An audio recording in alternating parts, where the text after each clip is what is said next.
नमस्कार, आप देख रहे हैं खबरी चौक। आज अंतर्राष्ट्रीय महिला दिवस है। महिलाएं आज हर क्षेत्र में कार्य कर रही हैं और अपना बेहतर देने की हर संभव कोशिश वे हर क्षेत्र में करती हुई दिखाई देती हैं।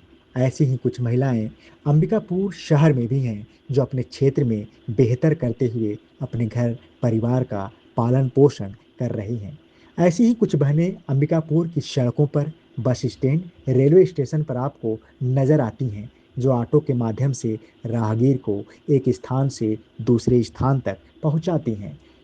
एक महिला कितनी सशक्त हो सकती है और कैसे हजारों पुरुषों के बीच ऑटो लेकर घर परिवार की जिम्मेदारी अपने कंधों पर उठा रही है, इसका जीता जागता उदाहरण है गीता दीदी। जी हाँ, इसी नाम से इन्हें जाना जाता है, जो अंबिकापुर शहर की सड़कों पर ऑटो दौड़ाती हैं और राहगीरों को उनके मंजिल तक पहुंचाती हैं। किंतु यह कार्य उन्होंने शुरू कैसे किया, आइए आपको मिलाते हैं ऑटो ड्राइवर गीता सिंह से, जो बताएंगी कि उनकी मंजिल क्या है और कैसे वे ऑटो ड्राइवर बनी।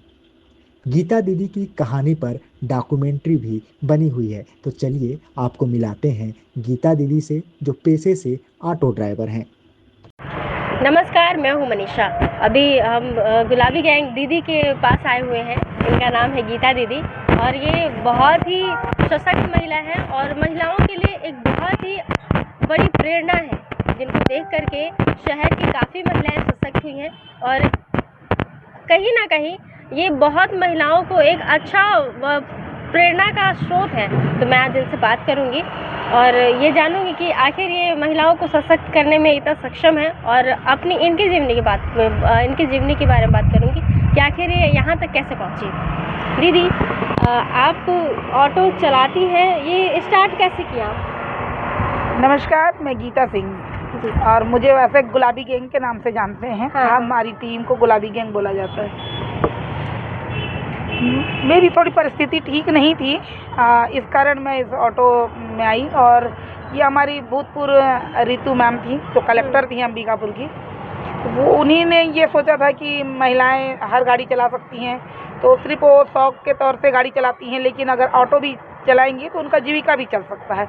ऐसा सोच के उन्होंने चालू किया और उस चीज़ में हम लोग खरे उतरे और हमने भी ट्रेनिंग लिया। ट्रेनिंग के बाद कोई तैयार नहीं थे ऑटो निकालने के लिए कि कैसे चलाएंगे, सीख तो लिए थे फिर, लेकिन मेरी थोड़ी परिस्थिति ठीक नहीं थी, जिसके कारण मैं ठानी कि नहीं, मुझे तो ऑटो चलाना ही है, क्योंकि मुझे बच्चों को आगे लेके जाना था। फिर मैं बोली कोई भी नहीं निकालोगे तो मैं अकेले चलाऊँगी, शहर में लेके चलाऊँगी। फिर जब मैं निकाली तो फिर मेरे साथ और भी लड़कियां निकाली और तब से फिर हम लोग ऑटो चलाने लगे। लेकिन जब हम लोग चलाए तो हमारे पास बहुत सा परेशानी भी आया, लेकिन हमारे में एकता बहुत ज़बरदस्त था। जो एकता ही था जो आज तक हम लोग टिके हुए हैं। और कभी भी कोई कुछ करना चाहता था तो हम लोग के पास 10 मिनट से ज़्यादा नहीं लगता था सबको इकट्ठा होने में। तो हम सब मिल के इकट्ठे किसी चीज़ की मुश्किलों का सामना करते थे, इसलिए हम लोग को समाधान मिलता था, उस मुश्किल को हम लोग हरा पाते थे और आज तक हम लोग इसलिए यहाँ पे जीवित हैं। अभी कितने महिलाएं हैं ऑटो चालक? अब ऑटो में तो बहुत कम हो गया, 8-9 लोग ही बचे हैं। बाकी ई रिक्शा में कुछ लड़कियां आ गई हैं, तो ई रिक्शा भी चला रही हैं कुछ लड़कियां। अब तो परेशानी बहुत, स्टार्टिंग में तो बहुत परेशानी हुई थी। हाँ। लेकिन अभी तो ऐसा कुछ नहीं अब ऐसा कुछ नहीं है, क्योंकि अब तो हम लोग भी पुराने हो गए और उनको सिर्फ क्या लगता था कि हमारे पेट में लड़कियां लात मारी, जिसके कारण वो हमसे डरे हुए थे शायद। हाँ, और हम लोग को परेशान करते थे। तो लेकिन हम लोग उनको बताए कि हम लोग पेट में लात नहीं मारे हैं, बल्कि हम लोग आपके बहन हैं और हम लोग को भी जीविका चलाना है कहीं ना कहीं, इस कारण हम लोग आए हैं और आपके जीविका में कोई बाधा नहीं होगा। हम लोग आपसे, हमसे जितना बन सके हम लोग सपोर्ट करेंगे और हम महिलाएं उनका सपोर्ट करते थे।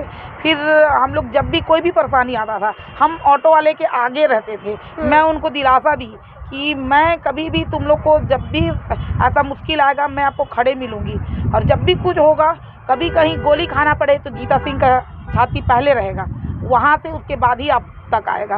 और ऐसा हम लोग सारी लड़कियां उनके सामने आते थे, कभी भी कोई परेशानी आता था तो उनके सामने खड़े होते थे।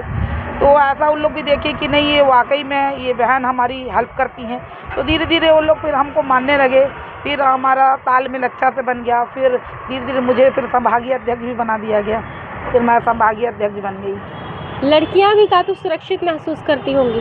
हाँ जी, लड़कियां भी सुरक्षित महसूस करती हैं, क्योंकि हम लोग में बस वही बताई मैं पहले ही कि हमारे बीच में एकता बहुत ज़्यादा जी। था। हम लोग का ये नहीं, जैसे सवारी लेके जा रहे हैं, किसी के साथ कुछ हो गया तो हमारे अंदर पहला ये नहीं रहता था कि हम अपने सवारी को वहाँ तक पहुँचाएं फिर हम जाएं। ऐसा नहीं, जहाँ पे हमको खबर आया कि इस लड़की के साथ ये हो रहा है, यहाँ वो परेशान है, तो हम लोग वहीं पे उस सवारी को उतार के दूसरे में भेज के और हम लोग वहीं से रिटर्न हो जाते थे। जी। और वहाँ हम लोग 5 से 10 मिनट लगता था सबको इकट्ठे होने में। सब मिलकर समाधान करते थे तो हो जाता था। दीदी आपने देखा कि दीदी की किस तरह से स्ट्रगल रही है और किस तरह से प्रेरणा रही है लोगों के लिए। आप भी प्रेरित होइए। और दीदी आप महिला दिवस पे क्या बोलना चाहेंगी? मैं ज़्यादा कुछ तो नहीं बोल पाऊँगी, लेकिन फिर भी मैं यही चाहूँगी कि महिला दिवस के लिए 2 शब्द बोलना चाहूँगी कि आज हम महिलाएं कहीं से कोई कमज़ोर नहीं हैं। हालांकि आप देखोगे तो लेडीज़ और जेंट्स में वाकई में फ़र्क है। जो जेंट्स कर लेगा वो हम नहीं कर पाएंगे, लेकिन बहुत सा ऐसा चीज़ है जिसमें हम बराबर के मुकाबला कर सकते हैं। अपने जीविका, अपने परिवार को पालने के लिए तो हम लोग कर ही सकते हैं। और पहले का था कि एक लेडीज़ मार्केट से सब्जी भी नहीं ला पाती थी, इसलिए वो दबती थी अपने पतियों से। जो पति लात जूते मारता, शराब पी के आता, मारता था, तो औरतें सहने का यही कारण था कि वो अब 10 रुपये कमाने में सक्षम नहीं थी। उनको लगता था कि अब मेरा शादी हो गया, पति के अलावा कौन है, इसलिए वो जो उनको सहती थी। मैं आज यही बोलना चाहूँगी महिलाओं को कि आप गलत नहीं करना, लेकिन गलत अपने ऊपर होने भी नहीं देना। आप गलत के लिए रोकना, आप उठने के लिए सक्षम हो, आपके अंदर हिम्मत है। नारी एक बहुत बड़ी शक्ति है, नारी ही दुर्गा है, काली है। इसलिए मैं बोलूँगी कि आप भी वही नारी हो और आपके अंदर भी वही दुर्गा है, काली है, सरस्वती है। तो इसलिए आप एकदम निर्भीक होकर जीवन जीना। गलत अपने लिए गलत होने मत देना। आप जब अपने लिए गलत होने नहीं दोगे तो आपको कोई हरा नहीं सकता। और मैं ये बस इतना ही महिलाओं को संदेश देना चाहती हूँ। धन्यवाद गीता दीदी को।